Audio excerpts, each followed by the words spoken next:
अस्सलाम वालेकुम दोस्तों, कैसे हैं आप सब लोग। उम्मीद करती हूँ खैरियत से होंगे और मज़े में होंगे। दोस्तों आज मैं लाई हूँ एक बहुत ही ज़बरदस्त सी और बहुत ही आसान सी रेसिपी पकोड़ा बनाने की। तो जैसे आपको पता है कि मौसम बदल रहा है, माशाल्लाह बड़ा अच्छा मौसम हो जाता है शाम टाइम में।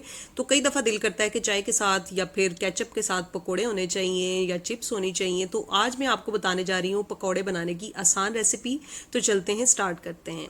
ये देखिए, आप देख सकते हैं कि मैंने ये सारे जो इंग्रेडिएंट्स हैं वो तैयार करके रखे हुए हैं। पालक है, आलू है, ये सब्ज़ मिर्च है और ये है प्याज मेरे पास। तो आपने बेसिकली क्या करना है कि आलू की जो क्वांटिटी है वो ज़रा ज़्यादा रखनी है, तो क्योंकि आलू जो होते हैं वो अच्छे लगते हैं पकौड़ों में। और साथ में ये आप देख सकते हैं मेरे पास गरम मसाला भी है, और किसी भी ब्रांड का आप ले सकते हैं या ख़ुद भी पीस सकते हैं घर में। और ये मेरे पास है गरम वो सूखा धनिया, और ये है नमक। तो नमक मेरे पास ये इस कंपनी का है, तो कंपनी मैटर नहीं करती है, इट्स ओके, आप नमक कोई भी डाल सकते हैं। आप देख सकते हैं मैंने इसमें सुरख मिर्च इस्तेमाल नहीं की, क्योंकि मैंने ऑलरेडी ग्रीन चिली जो है वो इस पर काटी हुई है। अब मैं इस बाउल के अंदर इन सारी चीज़ों को मिक्स कर लूँगी, और अभी साथ में मैं आपको दिखाऊंगी कि फिर मैं ये सारा जो मिसाले हैं, नमक है और जो सूखा धनिया, वो सारा इसमें ऐड कर लूँगी। ये मैंने इसमें ऐड कर लिया है। इन सारी चीज़ों को मैंने एक बर्तन में इकट्ठा कर लिया है, और अब मैं इसके ऊपर जो है वो बेसन डालकर इसको थोड़ी देर के लिए इकट्ठा मिक्सअप करके इसको, यानी जिसे कह लें मैरिनेट करके, मैं इसे रख दूँगी। ये मेरा जो है सारा मसाला मैरिनेट हो चुका हुआ है।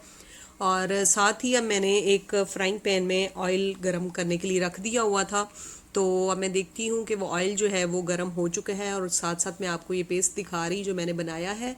और ये ऑयल जो है वो ऑलमोस्ट गरम हो चुका हुआ है, और चूँकि पेस्ट भी मेरा बिल्कुल अच्छी तरह से रेडी है, तो अब मैं इसको जो है एक चम्मच, छोटे चम्मच की मदद से मैं ये थोड़ा सा पेस्ट लेकर इसको ऑयल में डालूंगी। लेकिन आपने ख्याल रखना है कि ऑयल अच्छी तरह गर्म होना चाहिए। अगर ऑयल अच्छी तरह गर्म नहीं होगा तो आपके जो पकौड़े होंगे वो अच्छे नहीं बनेंगे, यानी जिसे कह लें पंजाबी में कि वो चीड़े हो जाएंगे।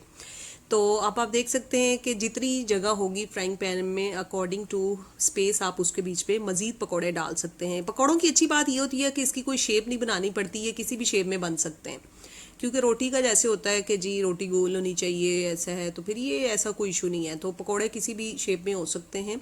और आप देख सकते हैं कि ये पकौड़े माशाल्लाह, अब मैंने इसको कुछ देर पकाने के बाद आपके सामने दिखा रही हूँ, ये बन के रेडी हो चुके हैं। साथ मेरे पास ये केचप भी मौजूद है। मैं आपको पकौड़ा उठा के दिखाती हूँ। माशाल्लाह ये बहुत ज़बरदस्त और क्रिस्पी पकौड़ा जो है वो तैयार हो चुका है। अब आप इसको चाय के साथ या फिर ये जो केचप होता है, केचप के साथ आप इसको सर्व कर सकते हैं, ख़ुद भी खा सकते हैं। तो उम्मीद है आपको आज की ये रेसिपी जो है वो बड़ी अच्छी लगी होगी, पसंद आई होगी। तो मुझे कमेंट सेक्शन में ज़रूर बताइएगा, और जो लोग इस चैनल पर नए हैं वो इसको सब्सक्राइब कर लें, और आप इस जो रेसिपी है इसको ज़रूर ट्राई कीजिएगा। इंशाल्लाह आपको बहुत अच्छे रिजल्ट्स मिलेंगे, और बहुत ही जो मज़े के क्रंची पकौड़े आपके तैयार हो जाएंगे। इंशाल्लाह मिलेंगे एक नई वीडियो के साथ, तब तक के लिए अल्लाह हाफिज़।